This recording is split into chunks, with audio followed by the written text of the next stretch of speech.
Hello and welcome into your Bruins fan review for game 44 on the season against the Washington Capitals. Now this game was a very frustrating one to watch, and I'm going to talk about the goals that happened, then I'll talk about my thoughts on some of the other stuff that happened, such as the Marchand and Eller situation. So you're going to have to wait till the end, plus standings and the implications of what this game means, big picture and all that, and also thought I have on the playoff format and why I think I'm not a fan of it anymore. And I'll go over that at the end, though. That's end notes. So this was a very good game, wall to wall. I was thoroughly entertained, and there's very little you can complain about when you're entertained, except for the fact if your team loses an entertaining game, which is really, at the end of the day, one of the only complaints I have about this game. The Bruins played a good game. The effort was there. They wanted to win, and at the end of the day, sometimes that's all you can ask for. Now, I would have liked to see the puck go in the net more, but Braden Holtby had other things to say in that matter.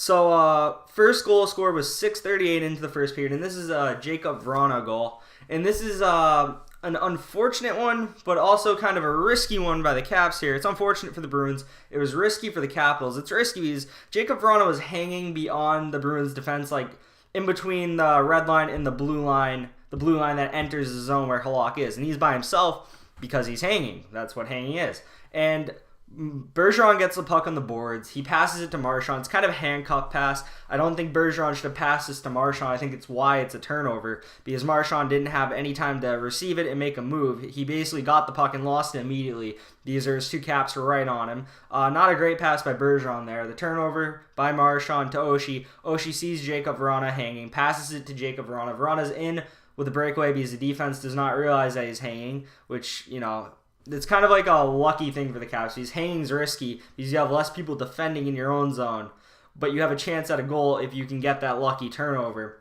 which they did here. And Jacob Vrana finishes with a wrister past Halak, blocker side. Pretty good finish. You'd like to see a save by Halak, but on a breakaway you can only ask for so much by your goalie.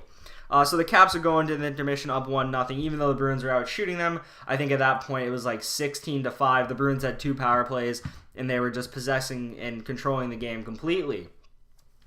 We jumped to the next score, which happened 5:50 left in the second, so pretty deep into the second period. John Moore on the boards does some great work against Nick Dowd to force the turnover, get the puck. The puck is gotten by JFK, who gives it to the point. Krug does a nice little, I don't even know, it's like a one-time snap pass over to Donato, who's on the other point, and Donato has some real estate in front of him to walk it into the top of the circle, and he shoots and he snipes on Braden Holtby, which I didn't think anyone was going to beat Braden Holtby with a straight up shot that wasn't without a screen. But Donato has a great shooting ability. I really honestly think he's a future 30 goal scorer. In the last video I was saying he should be in the AHL. I still stick by that. I think he would benefit from more ice time. But the Bruins don't really have anyone to plug and play who can do what Donato does. So until we acquire someone who can, I guess it does make sense to have Donato in the lineup, as much as I think it would be better for him, big picture, to be in the AHL. But nonetheless, beautiful snipe. He has 30 goal scorer written all over him in the future in my eyes. So we tie the game up 1-1. And about 30 seconds later, not exactly, but about 30 seconds later, Chara bangs with Wilson down low. This is in the Bruins zone. Achari bangs with Ovi down low. Carlo beats Kuznetsov to the puck, and his only play really is to reverse it behind him down the boards, hoping that a Bruins defender is there because he has 2 Capitals right in front of him, and it's an automatic turnover if he just throws it into them as well. But Tom Wilson stayed on the boards. I think he was trying to predict the play, kind of like Jacob Vrana earlier was predicting the turnover. Tom Wilson could see that Brandon Carlo was going to have no option here but reverse it, so he does a good job there. Chara and Achari are just kind of in front of the net after they did their hits previously. They do not adjust to the play to take Tom Wilson or to watch a guy who's in front of the net who is going to shoot, and that guy's name is Alexander Ovechkin. If Ovechkin has the puck, you should probably defend him. If he has a chance to get the puck, you should probably defend him. If you don't defend him and he gets that puck and he gets that shot, it's probably in your net. That's what happens here. He rips Twine past the lock. Beautiful top shelf snipe by Ovechkin, and we had the game tied for about 30 seconds, which is great. So then we jump to the early third period where Washington would take a dumb penalty for too many men on the ice. Happens. Unfortunate for Washington, and the Bruins get it set up in the cap zone. They get the puck moving around. Donato gets it on the left side of the ice near the boards, throws it down low to Backes. Backes tries a backhander to the middle. It is blocked by a Caps defenseman, but Danton Heinen's the first one to get the puck, and this is a very smart play by Danton Heinen, and people should respect Danton Heinen's intelligence because he has that, and he backhands it to the point where Krejci's at. He no-look passes it, just assuming the guy's there because he knows how the structure of the power play works, to Krejci. Krejci takes it and uses Lars Eller as a screen and snipes past Holtby. Holtby didn't see the beginning of the shot. By the time he noticed it was where it was already past him because of the screen. Great goal by Krejci. Krejci's having a pretty good year in my mind. I don't know what his stats are at the moment, but if the eye test, he passes it. He's doing some great things on the ice, and David Krejci is truly a great second-line center in this league. So, another issue was we would get scored on right after we scored, and that would happen again, 1 minute and 9 seconds later. So after the first goal, when we would tie the game up, we could have it tied for a total of less than 2 minutes between the 1-1 and the 2-2 ties.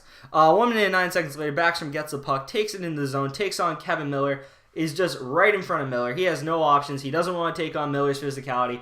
So what does he do? A smart move by a lot of players who would do this. You shoot it on net because puck's on net, things can happen. It's a low hard wrister to the right side of the net. Halak needs to save this, and this was a backbreaker, and this is one that you hate because the Bruins are playing a great game. They finally get tied up. Washington's not giving you any easy goals, but you definitely have played a better game. You're finally in it, and then Halak lets in this backbreaker, and you just want to throw your remote at the TV because you just can't keep it tied. You just can't keep it tied in this game. It's such a frustrating thing to score and then get immediately scored on right after. All the air goes out of the tires here, especially when a trash goal like that should 110% be saved by Halak. And Halak deserves the business for this one, as a lot of fans would give Rask here. This is a terrible goal to let in. Terrible, terrible, terrible.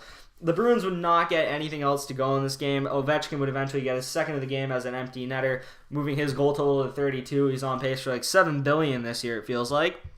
And at the end of the day, all you can say is the Bruins played well, couldn't finish, and the Caps were very opportunistic and were vulture-like with picking their opportunities and picking when to shoot, when to pass, all that. They didn't play a bad game, the Capitals. They just didn't play as good of a game as the Bruins. They did put the puck in the net more, and at the end of the day, that's what matters. Halak had that save. The Bruins were 1 for 5 on the power play, which I look at that. I'm thinking if you get 5 chances on the power play, hopefully you can get 2 goals, especially when you have a prolific power play like the Bruins. I felt the first line wasn't connecting enough tonight with passes and all that. The last pass just wasn't there. The shot selection just wasn't there. You know, it happens when you're a team with high volume scoring chances like the Bruins can be some nights. Sometimes you just don't get them to go, and the Bruins just weren't getting them to go tonight. The thing that makes this game more frustrating is that it feels like you should have won. It really feels like you should have won. And that at the end of the day, those are the worst type of losses. Another thing, if you look at the standings here, you can see Toronto is 4 points in front of us. They played one last game, so they have the advantage in games played. They're 4 games in front of us. I meant 4 points in front of us. And you look at this one, like, you could have got a point here, if not 2. You probably deserve 2 with how much effort and how well you played, but you got 0. Yeah, 0. I'm sorry. But you definitely deserve something. You got nothing. You know, at the end of the day, you're going to look back on games like this where you outplayed the team and you deserved a dub and you didn't get a dub. And when you're playing on the road in Toronto in Game 7 this year, if that happens, you're going to look back on shit like this and be upset. The other thing that I would want to talk about is the Lars Eller and Brad Marchand situation. Lars Eller tries to fight Brad Marchand. He tries to get him to fight. Brad Marchand refuses to, and Lars Eller drags him to the ground and gets an interference call. Understood why Marchand doesn't fight here, but at the same time, you want to see him beat the crap out of Eller. So I think it was smart by Marchand not to fight to get the penalty on Eller, send him to the box, get a power play. Smart move. Super Bowl Sunday, February 3rd, is the next time we play the Capitals, and I want that fight. I want him to beat the crap out of Eller. That guy I just want to see get his freaking face bashed in. That's all I can say there. Tough L, should have won, didn't win. Got to be better against Toronto on Saturday. Put the puck in the net more.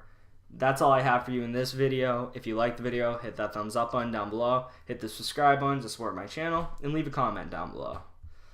I'll see you next time. Peace.